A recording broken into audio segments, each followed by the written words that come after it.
Well, we found another one. Liberal Dan, as he calls himself, he's going to weigh in on Kyle Rittenhouse, one of the most sophisticated, crazy court cases to come down the pike in the last 50 years. And he's going to decide that, well, who cares about reading any of the background material? Who cares about following any of the news? Let me just read an article and then I'll weigh in on it. Hello out there. I am trying to get through. With his powerful brainwaves cradled in the warmth of reasoning, it's time for Johnny Walker Dread to straighten you out on a thing or two. Emanating all the way from exciting Las Vegas, Oklahoma, it's the Johnny Walker Dread Show. All right, Liberal Dan, you tell us what happened that night in Kenosha. When people are discussing Kyle Rittenhouse, I made a video on here in response to somebody else's video on Kyle Rittenhouse. And I explained it clearly. I said, look, this is why Kyle Rittenhouse should not be able to declare that he was using self-defense, because under Wisconsin law, there are certain check boxes that you need to check in order to justify a use of force: to defend yourself with deadly force and to defend property with any force. Now, notice he kind of sounds like he's a reasonable person here. And listening to this, you might think, well, okay, he seems to know what he's talking about. No, he doesn't. When he gets into the details, you'll find out that he's got certain things missing. And I clearly go over all of those instances where, Kyle Rittenhouse, you can't, for example, you can't be committing a crime and then claim self-defense. That's simply not true. He's misreading Wisconsin statutes. What the statutes say is that if you're committing a crime, the presumption that you are acting in self-defense disappears. So in other words, you can't be guaranteed to have been acting in self-defense if you are committing a crime. But that doesn't mean that you can't claim self-defense if you're committing a crime. You really think that jaywalking negates self-defense? Really? You really think that somebody could go there, open fire on protesters, and the protesters, they cannot shoot back because they're breaking curfew? Who out there really thinks that? And as proof, on my own show, I disclosed the state of Wisconsin versus Coleman. He had a firearm on him. He's a convicted felon. They even had a warrant out for his arrest. He'd already been convicted of a felony, and they had a felony warrant out for his arrest. The police did a no-knock bust into his house at night with a warrant. He opened fire on the police. Guess what? He claimed self-defense, and the Supreme Court of Wisconsin supported him, even though he was a felon in possession of a firearm. The fact that he was committing a felony, and by the way, being a felon in possession of a firearm is a felony in Wisconsin. The fact that he was committing a felony had no bearing on his self-defense. And Kyle, at most, was committing a misdemeanor. Whether or not committing a crime negates your self-defense depends on how strong the nexus is between the crime that you're committing and the actual event. If you're breaking into somebody's house at night, then you probably are not going to be able to claim self-defense because of the burglary that you're committing. However, if you're jaywalking and you have to defend yourself, that's not going to be counted. It depends on the connection to the actual event. And only a bonehead like this dude is going to go around thinking that if you're committing a crime of any sort, you cannot defend yourself. Nobody out there with any legal understanding believes that. So he was carrying a gun illegally in the state of Wisconsin. So that in and of itself prohibited him from declaring self-defense. Yeah, read State versus Coleman. Coleman, convicted felon, had a gun in his possession, committing a felony. He shot a police officer, claimed self-defense, and guess what? Wisconsin Supreme Court supported him. If he was shown as the aggressor, he would have to then leave the area. And you mean that kind of like what he did? Show that he's left the area to establish himself, kind of like in football when somebody goes out of bounds and they have to reestablish themselves as a valid receiver. You have to, if you were an aggressor, then you have to basically run away for a second Let me think here. If you're the aggressor, and no, by the way, nobody's claimed that he's the aggressor yet, but let's just assume that he was, he has to leave the area. He has to run. That's kind of what he did. And say, look, I'm no longer here. I'm giving up. I'm not doing anything to you. I'm giving up. And it has to be significant. Like, you Yeah, significant, like running away from the person. That's kind of significant. have to convince the people. If anything, there are people who saw him shoot the guy in the head. If anybody, it's possible that those people were considering that they were committing acts of self-defense or defense of other people. Yeah, another person who's not a lawyer, he doesn't get it. It's a common myth amongst a lot of people, is that if I am claiming self-defense against you, that negates your claim of self-defense. It's actually quite possible for Kyle and his attackers to be all acting in self-defense at that time. And there's plenty of examples where this can happen, and the Kyle Rittenhouse shooting is one of them. And the reason why this can happen is because if you read the way that the statutes are written, it's all about what the person who's being attacked believes. And therefore, if you're being attacked and you believe that the interference of the other person is unlawful and a deadly threat, you have the right to self-defense. However, the person attacking you, he might believe that you pose a serious threat to bodily harm to him, and therefore he can claim self-defense. It's quite possible for both parties to claim self-defense. Therefore, the motives of the attackers in Wisconsin law is irrelevant. It makes no difference whatsoever whether the people who were attacking Kyle thought they were doing the right thing. One of the things that Rittenhouse clearly stated in an interview was that he was there to defend a business. Wisconsin law is very clear. It's very clear that if you are going to use force to defend a business, that you have to either be the owner, somebody who's responsible for the owner, somebody who is employed by the owner in a manager type capacity. And then there's one other thing. I think it was one other thing. But none of them he fit. There's no boxes there that he checked. So he is not allowed under Wisconsin state law to defend that property with any amount of force, let alone deadly force. Well, okay, a few things. There's no boxes to be checked here. That's not how Wisconsin self-defense laws are written. But more importantly, it doesn't make any difference whether Kyle said he was out there to defend property that night, which he was doing at one time. He had left the property. He was no longer protecting it. Whatever laws there are about defending a property and self-defense are moot because he wasn't defending property at the time. He had walked off the property and was walking down Sheridan Street when he was ambushed by Joseph Rosenbaum. The fact that he was guarding property earlier in the evening, completely irrelevant. Now, if Rosenbaum had tried to get on the property that Kyle was guarding and Kyle shot him, then you might have a point. But he didn't.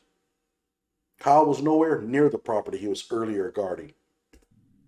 So, he's there. They're the only people that, and even if you're the owner of the establishment or responsible for the owner of the establishment or whatever, like if you were a library, there's a library and somebody was trying to attack the librarian could defend with force if needed, but the librarian couldn't defend with deadly force the library unless the other things were triggered to make a threat to somebody else's life. Once you have a threat to somebody else's life, then you can go ahead and use deadly force as you would normally do. But like a security guard could use force, but not deadly force, unless there was a threat to somebody else's life, justifying then the use of deadly force. But you can't simply just use deadly force to defend property. So him using a gun to defend property isn't acceptable, isn't allowable under Wisconsin law. Yeah, but he didn't. So what's the point? Now, you might claim that he was using the gun earlier in the evening to defend property. At best, that's a misdemeanor because the shootings took place later in the evening. There should be no question in that. And maybe Rittenhouse's attorneys understand this. maybe they understand this fact. Because it seems that they've now changed their minds. According to NBC News, hunting laws allowed Kyle Rittenhouse to carry a weapon during fatal shootings in Wisconsin, lawyers say. Oh, for Christ's sake, why don't you get your news from another source or actually watch the actual proceedings so that you can hear the actual attorneys talking? The attorneys for Kyle Rittenhouse did not change their argument. What changed was the fact that NBC News decided to screw up the headline, and they roped people like you right into it. Prosecutor Thomas Binger dismissed the defense argument and said Rittenhouse attorneys should tell a jury he was hunting on the streets in Kenosha. Now, if that doesn't show that they're admitting intent, who was he hunting? He was hunting people. No, that was Binger's argument. But Binger got it all screwed up too. I don't know if Binger is doing a propaganda campaign here or if he just simply is stupid. But at no point is the defense claiming that Kyle was hunting. Just the opposite. They're claiming that Kyle was not hunting. Therefore, he did not need a degree, a certification, or certificate of completion, or whatever they call it. He didn't need it because he wasn't hunting that night. And therefore that statute or the subsection of the statute does not apply to him. If you had followed my videos, if you had actually listened to the court proceedings, you would know that. Instead, what did you do? You picked up on a headline from NBC News. Really smooth move there. There you go. That's actually the prosecutor saying that. That's right. So the prosecutor said that. So the defense is basically saying he was hunting.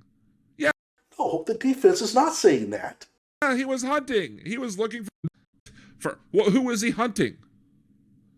He was hunting people. That's actually the prosecutor saying that. That's right. So the prosecutor said that. So the defense is basically saying he was hunting.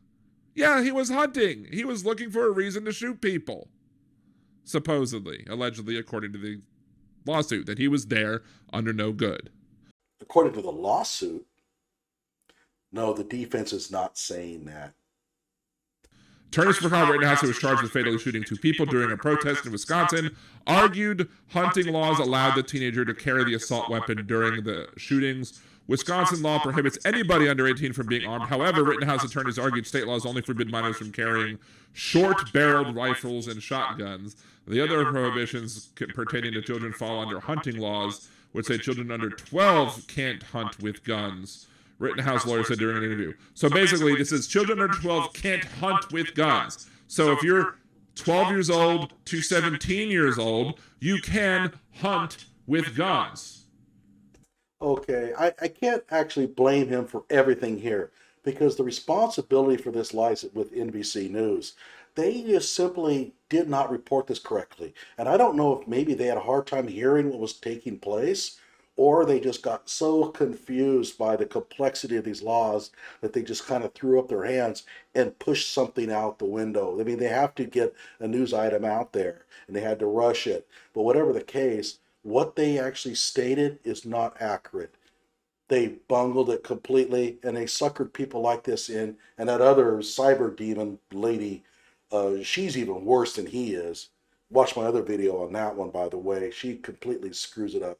But whatever the case here, it's not necessarily all of their fault. We should expect more from mainstream media. So the only way that Rittenhouse can use that defense is if he was hunting, which shows intent. No, it's just the opposite. Sorry, guy, you got it mixed up. The defense is claiming he was not hunting. And that's the reason why he could carry the weapon that night. Come on, people. This is not that hard. Rittenhouse of Antioch, Illinois, which is not where he doesn't live in Wisconsin, was 17 on August 25th, 2020, when he fatally shot 2 men and wounded another while carrying an AR-15 style semi-automatic rifle at a protest prompted by the police shooting of a black man, prosecutors have said. There appears to be an exception for 17-year-olds, says defense attorney Corey Chirafsi, as the Chicago Tribune reported. Assistant DA Thomas Binger responded that if the defense wants to tell a jury that Rittenhouse is only hunting, they should do so. They can submit evidence that the defendant had a certificate to hunt and that he was engaged in legal hunting on the streets of Kenosha that night. Okay, correction. It's not all of mainstream media's fault. Thomas Binger has a lot of blame here too. Again, I don't know if Binger is just too stupid to understand the defense's arguments, or he's doing this on purpose. That he's just simply feeding this lie about the defense claiming that Kyle was hunting that night over and over because he knows the press is going to pick up on it. Binger declined comment Wednesday. Sharafsky could not be immediately reached. Rittenhouse is charged with homicide, attempted homicide, and being a minor in possession of a firearm. Justice Bruce Schrodinger denied a defense motion to drop the weapons possession charge against Rittenhouse. Schroeder said that the state statutes were unclear, and he wanted to review the laws and revisit the matter later. On the night of deadly shootings, Kenosha was in the throes of several nights of character. For whatever, the shooting left Jacob Blake paralyzed below his waist. Rittenhouse trial is scheduled to begin November 1. Okay, so if Judge Bruce Schroeder, a judge, is coming in and saying, hey, it's not real clear here, I'm going to need more time to examine this, then you might have went back and thought, I must have it wrong about what the defense is claiming. Because if the defense is claiming that Kyle was out hunting that night, the judge would have thrown the defense's motion out the window right then and there. The fact that the judge is not doing that and is taking this thing very seriously should tell you that the defense's argument is a lot sounder than you're making them out to be. And in fact, I think the defense may win the day in this. We'll see. So there you go. Rittenhouse's team is basically saying, hunting he will go, or he was trying to hunt. He was the hunter on that night, and therefore, and if that's the argument that they're going to use, they're screwed. I think Rittenhouse is going to go up a creek and be sent up the river, sent down river, buried under the prison, whatever you want to say. That's Rittenhouse. Anyway, let's go ahead and take the first commercial break. We'll come back, take your calls as well. All right. Notice how he smiles when he starts talking about Kyle going up the creek and getting put under the prison.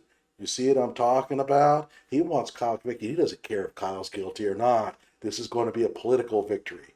And that's what this is really all about. Like my video and subscribe to my channel, and be careful about listening to mainstream media. They don't get much right.